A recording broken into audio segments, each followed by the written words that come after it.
Hello everyone and welcome back to the channel. My name is Bolt and today we'll take a look at the Transformers Missing Link C-04 Cliffjumper. Now, Missing Link as an idea is quite interesting to me because it's basically G1 figures with modern day articulation. And I think that is really cool. Getting into Cliffjumper here, quite a nice little box here. I don't speak Japanese, so I don't understand a word of this other than Takara Tomy because that's in English. I can read that. But yeah, I really like the design of this box. It's obviously very G1 inspired, like the graph kind of pattern on behind him there, and I think that's the same art they used in G1 for the Cliffjumper, and that's just the figure itself. Obviously, it's in like a nice little cardboard box here. 04. I'm assuming that probably says Cliffjumper or whatever his name is in Japan. 40th anniversary because this was released last year, 2024. On the top is, transformation stuff. Top here, I am assuming that says Transformers. I can't read this. On the side, again, Missing Link Cliffjumper. Other side, same as before. I think that's a different pose. Yes, it is. On the back, I also can't read this, but I do really like the artwork up the top there. On the bottom, I'm going to assume is your legal bits and bobs. I don't know what that is. There isn't any projectiles, but there's small pieces. So that may be a small piece warning there. Yeah, nice little figure this is. So let's put the box aside and take a look at the actual figure inside.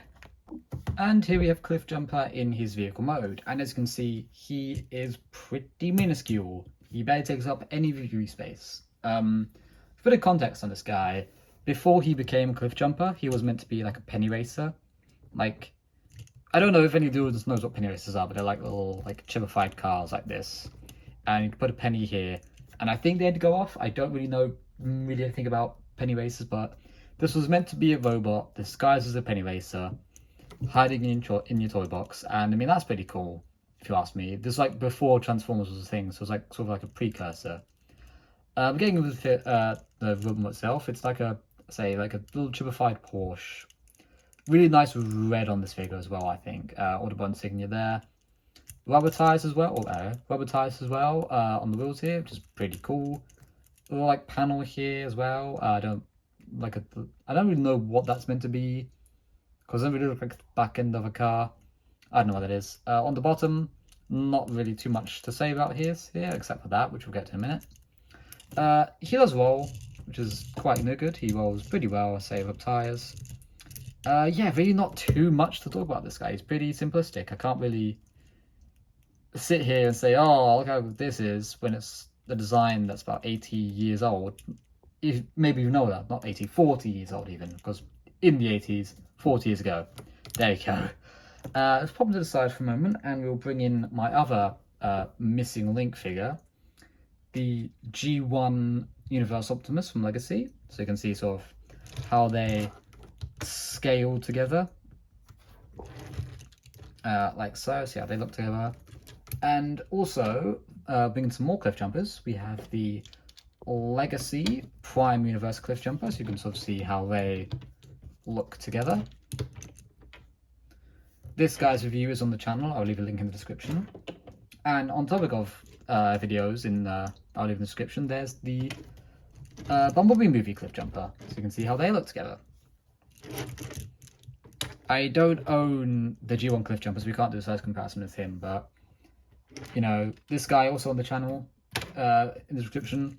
But yeah, that's the vehicle mode for this guy. So let's get him transformed and see how he looks in his robot mode. And here we have Cliffjumper in his robot mode. Now, as I said before, this is basically just Cliffjumper's G1 toy with some more articulation. So there's not really too much to marvel at here, but we'll get into the details anyway. I do like the head sculpt here. Preferably would have had a bit of blue in the eyes there, but this isn't really for paint applications, it's for articulation. So same base G1 figure there in terms of paint apps. His head is on a plate, which I kind of find pretty funny. Come to the arms, wheels on the shoulder, and he's holding a tire. Nothing really too fancy with the arms there. Neither with the hood chest as well. Basic and really his feet as well. Nothing really too exciting, this guy. He's not really, the flashiest of cliff jumpers out there, but he's just the G1 figure with more articulation. So we'll get into that articulation actually. I mean, there's nothing really on the back either to like show off. In terms of articulation, he's got his head here is on a nice 360 degree plate there. A bit of up and down. That's really just for like, transformation.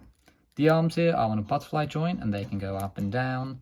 Same with the elbows here, the full 360, like so. Nothing at the waist, but at the knees they go up and down. There's a bit of, I want to say a bit of a knee there and a pivot at the ankle. Bit of in and out, but that's really at the top of the knee.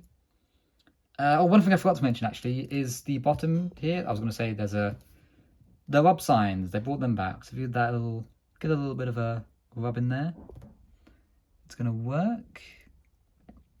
A little rubbing, and you can see the auto insignia there. I don't know why he needs an insignia when you can see his insignia there. It's the 80s. They're going to have gimmicks somehow. So that's really it for articulation. It's, again, not the most exciting, but it is sort of bringing him up to scratch with like modern day standards. In terms of accessories, he comes with this small pistol, this nice like chrome silver sort of material. They don't really use much nowadays. This nice little pistol here, which he can hold in either hand, like so. Just sort of get that into his hand, like so. There you go. So you can just hold that pretty nice and easy, quite the snug fit. And if we take that out, he can also store it away in his foot there. So there's a little hole there, and there's a little like peg on here, so that should just be how do we go in like that? There you go. So that plugs into there. Not the worst bit of weapon storage. It's not like too obvious, but I mean, if you know it's there, it's there. But not the worst bit of weapon storage I've seen. He also comes with this giant like chrome silver bazooka, which I remember him using, I think maybe once in G1, but he still came with it, and that also plugs into his hand, like so. I don't know how I feel about this really, because it does limit articulation. Because I mean, it's bigger than his arm, so he can't move his. Oh, there he goes. He can't really move his. Actually, I'm going to take it off and leave it aside. He can't really move his elbow when he's holding this, so it's a bit of a clunky look. To bring back the other figures for some size comparisons, we have Legacy Optimus. Put them side by side so you can see how they look together. The Prime Universe Cliffjumper, who absolutely towers over him.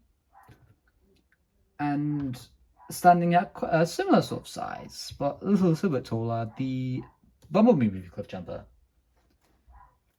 So you can see how all they scale together.